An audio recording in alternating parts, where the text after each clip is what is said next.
Halo Sobat Semanggi, jadi pada hari ini kita akan melaksanakan agenda benda buku. Sebelum itu, perkenalkan nama saya Rona, saya dari UKAN Koordinator Cabang Medan. Dan Saya Iqbal, selaku koordinator di Kursus Medan. Saya Pak sebagai MC support di Kursus Medan. jadi pada hari ini kita akan melaksanakan kegiatan benda buku dengan judul Lansia Menjadi Versi Terbaik Diri karya Muhammad Ramadana. Jadi pembahasan pada hari ini akan mengenai tentang pembahasan mengenai sebuah resiko. Nah, jadi pembahasannya akan dibagi dua. Pertama yaitu mengenai tentang apa sih resiko itu dan bagaimana manajemen resiko. Nah, dari buku ini dijelaskan bahwasanya menurut beberapa para ahli seperti menurut Ricky dan Rao beserta para ahli lainnya itu merupakan resiko pada tiga hal. Ini yang pertama adalah keadaan yang mengarah kepada kumpulan hasil khusus di mana hasilnya dapat diperoleh dengan kemungkinan yang telah diketahui oleh pengambil keputusan. Yang kedua adalah variasi dalam keuntungan penjualan ataupun variabel keuangan lainnya, dan yang ketiga adalah kemungkinan dari sebuah pasar keuangan yang mempengaruhi kinerja operasi perusahaan dan posisi keuangan seperti risiko ekonomi, ketidakpastian politik dan masalah industri. Nah, untuk menurut Pak Iqbal sendiri yang mengenai tentang arti makna sebuah risiko itu gimana sih? Nah, sebenarnya resiko itu bukan cuma dari segi kita bekerja, bukan sekedar karir sama bisnis. Nah, semua itu punya resiko. Jadi resiko itu ada dua, positif dan negatif. Nah, di sini tentang mengenal sebuah resiko, jadi kita apapun yang ingin kita lakukan, kita harus mengenal dulu apa resiko yang akan terjadi. Misalnya kalau kita punya usaha nih, nah pasti kita punya resiko itu, mungkin kita tidak dapat untung, mungkin kita gagal mulai bisnis itu. Nah, kalau resiko yang positif, nah kita mungkin bisa mendapatkan keuntungan, bisnis kita bisa berkembang. Nah, jadi tentang mengenal resiko itu adalah meminimalisir hal-hal yang terjadi, walaupun itu terjadi, tapi resiko itu tidak terlalu besar. Tapi jadi kita bisa mengukur lah ceritanya. Nah, resiko mengenal sebuah resiko itu adalah sebenarnya mengukur. Kita mengukur resiko yang akan terjadi ke depannya. Nah, kalau dari saya seperti itu untuk resiko sebenarnya. Nah, kalau Bang Fahri atau yang lain? Nah, kalau dari pendapat saya mengenai resiko, sebenarnya resiko ini itu selalu terjadi di kehidupan kita.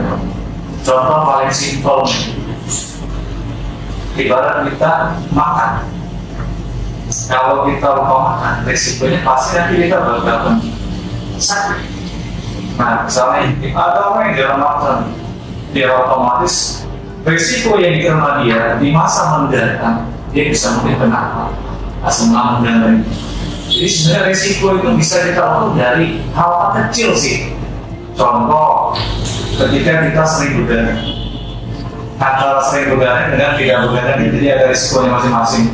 Kalau kita nggak begadang nih, otomatis pasti jam tidur kita itu pasti normal ya, dan risiko mendapatkan penyakit itu juga berkurang. Tetapi beda dengan orang yang begadang. Nah, ketika kita begadang itu kan pasti menyebabkan jam tidur. Nah, terkadang ada beberapa orang mengambil risiko ini untuk begadang. Contoh, kita mengambil risiko untuk mengerjakan suatu deadline atau ada tugas. Nah, kita tahu risikonya apa? Pasti biasanya bakalan. Dan kita juga udah mengantisipasi loh, biar nanti gimana minum kopi. Jadi ada risiko yang negatif dan positif semuanya yang dibahaskan pada bawah gitu. Nah, setiap hal yang kita kerjakan selalu ada risiko. Jadi kita memikirkan bagaimana kalau kita mengambil risiko tersebut. Apakah ada solusinya atau memang risiko tersebut itu memang benar-benar fatal. Jadi ibarat kita merencanakan sesuatu untuk mengurangi atau bahkan meminimalisir terjadinya risiko yang negatif, dampak negatif tersebut. Jadi kalau dalam bisnis kita harus memikirkan dulu nih risiko yang akan terjadi ke depan. Jadi kita nggak kaget nih dengan hasil yang kita dapatkan. Kenapa? Dalam kehidupan ya selalunya terus pasti bakal banyak hal yang terjadi. Jadi ibarat kita udah memprediksi gini. Jadi kita nggak bakal kaget dengan hasil yang itu sih kalau dari saya. Dan Kalau untuk saya sendiri sih yang lagi saya aplikasikan itu sebagai konsekuensi. Jadi setiap perbuatan, ucapan ataupun tindakan dari seluruh pendidikan kita itu harus punya konsekuensi. Jadi seperti yang disampaikan Om Farid juga, kalau kita milih dan tidur, kita punya konsekuensinya mungkin masalah kesehatan atau lain. Tapi justru ketika itu memang sudah berlebihan tidurnya, maka ada konsekuensinya juga. Jadi setiap perbuatan ataupun tingkah laku kita itu semuanya ada konsekuensi. Jadi saya lebih menganggap sebagai konsekuensi atau seperti kayak sebab akibat. Jadi apa yang kita lakukan sekarang harus kita pikirkan kemungkinan apapun yang akan terjadi di depannya, baik dalam bisnis maupun kehidupan sehari-hari. Seperti itu sih misalnya. Jadi mungkin udah dapat ya mungkin secara garis besarnya mengenai tentang perumahan sebagai resiko. Ya, jadi kita masuk pembahasan kita yang kedua itu tentang manajemen resiko. Jadi kita sudah tahu nih tadi mengenai tentang apa sih resiko itu, gimana sih resiko itu berdampak ke kehidupan kita. Jadi mungkin saya ingin bertanya nih ke Pak Iqbal gimana tentang manajemen resiko ini. Nah, manajemen resiko itu semalam saya nonton film karena di sisi itu apa namanya tadi sebagai superhero lah ceritanya, superhero untuk membahas kejahatan yang akan dilakukan sama perempuan ini lah. Nah, jadi dia punya tim 2 orang tim. Nah waktu itu si perempuannya ini dia diculik. Nah pada saat itu teman yang satunya ini bilang kenapa bisa tahu tempatnya. Nah terus dia bilang seperti ini, waktu saya pegang telinganya si perempuan ini, saya taruh pelacak di antingnya itu manajemen risiko. Nah itu jadi dia tahu kemungkinan risiko ini terjadi seperti ini. Sama halnya kayak kalau kita lagi kunjungan misalnya, karena ada banyak risiko kita itu sendiri dengan basinya. Nah kita punya plan lain seperti kayak plan C sebenarnya, plan A, plan B, plan C. Ada juga orang yang tidak pakai plan. Nah tiba masa tiba akan. Nah itu sebenarnya agak susah. Jadi setiap yang kita lakukan harus punya plan. Misalnya saya kunjungan tidak ketemu ininya, saya bisa ke sini untuk minta email mungkin yang saya masukkan ke email penawarannya segala macam. Itu sih sebenarnya resiko, manajemen resiko. Kita membuat plan-plan yang apa nanti yang bakal terjadi. Di film itu dia selalu bilang plan A, plan B, plan C. Padahal dia tidak belum briefing sama temannya.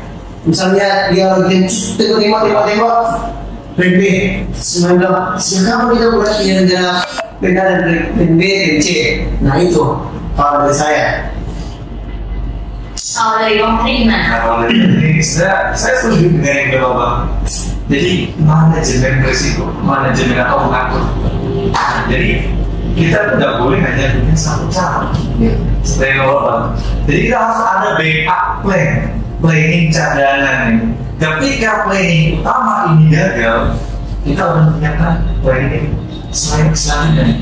Kenapa? Kalau kita hanya punya satu tujuan dan kita nggak punya backup plan, ini bakal bisa kacau ketika tujuan ini gagal tercapai. Nah, jadi backup plan ini cukup penting untuk membackup agar rencana kita bisa berjalan walaupun ya tidak sesuai dengan apa yang kita inginkan.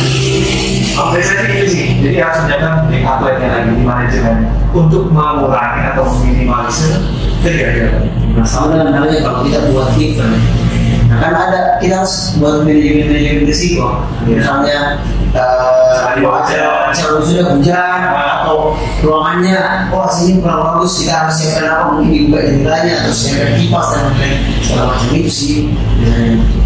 Kayak gitu sih. Kalau di rumah sendiri gimana ini? Saya juga sepakat sih Pak. Saya lebih mengatakan dari itu sebagai luar sana. Jadi kita datang dari bangun tidur sampai mau tidur itu pasti semuanya sudah dari anak-anak. Karena resikonya dia tidak tahu kapan. Ibaratnya kalau dengan bahasa apa itu tidak tahu hasilnya itu nggak ada nilainya. Jadi kita merencanakan, membuat rencana, membuat schedule, membuat plan gimana caranya supaya kita meminimalisir resiko itu terjadi dalam kegiatan kita, usaha kita. Jadi mau dalam kegiatan mau apa lagi berusaha, kita juga harus menghitung segala hal yang contohnya seperti hari ini apa yang harus kita lakukan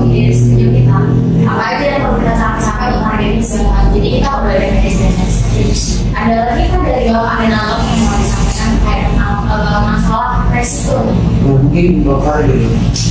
Kalau dari kesimpulan ya, dari kesimpulan setiap hal yang dikerjakan pasti akan ada sebab dan akibat. Jadi kita harus bersiap dengan kemungkinan terburuk juga kemungkinan terbaik. Maka dari itu harus diciptakan kemungkinan yang ada untuk meminimalisir sih, atau agar kita tidak kaget dengan hasilnya. Itu sih kalau saya, kalau dan saya sebenarnya tadi sama kurang lebih sama dengan Bapak. Jadi kita setiap hari itu harus belajar terus bagaimana caranya punya plan A, plan B, plan C. Walaupun memang saya juga pernah nonton film, dia bilang saya tidak pernah suka dengan plan B. Nah, dia pokoknya harus betul-betul dapat di plan A itu. Nah, tapi kan orang berbeda-beda. Sebenarnya kalau dari saya itu kita memang harus punya plan B ini. Kita baru lihat banyak resiko, mungkin orang tua kita meninggal ataupun kita yang meninggal tergencet apa pas keluar dari dunia nah itu jadi kurang lebihnya sama sih dengan Bapak Adi sebab pemukiman. Mungkin sekian untuk kegiatan agenda pada buku kita hari ini. Mungkin sebenarnya kita dapatkan mengenai tentang risiko dan manajemennya supaya kita lebih membuat rencana untuk kedepannya dalam setiap kegiatan atau usaha kita agar minimalisir segala pihak risiko yang akan datang untuk kita sendiri. Sekian dari kegiatan pada buku kita pada hari ini. Mungkin kita bakal berjumpa di kegiatan agenda pada buku-buku berikutnya dengan buku judul-judul berbeda lainnya. Sekian dari kami. Assalamualaikum warahmatullahi wabarakatuh. Waalaikumsalam.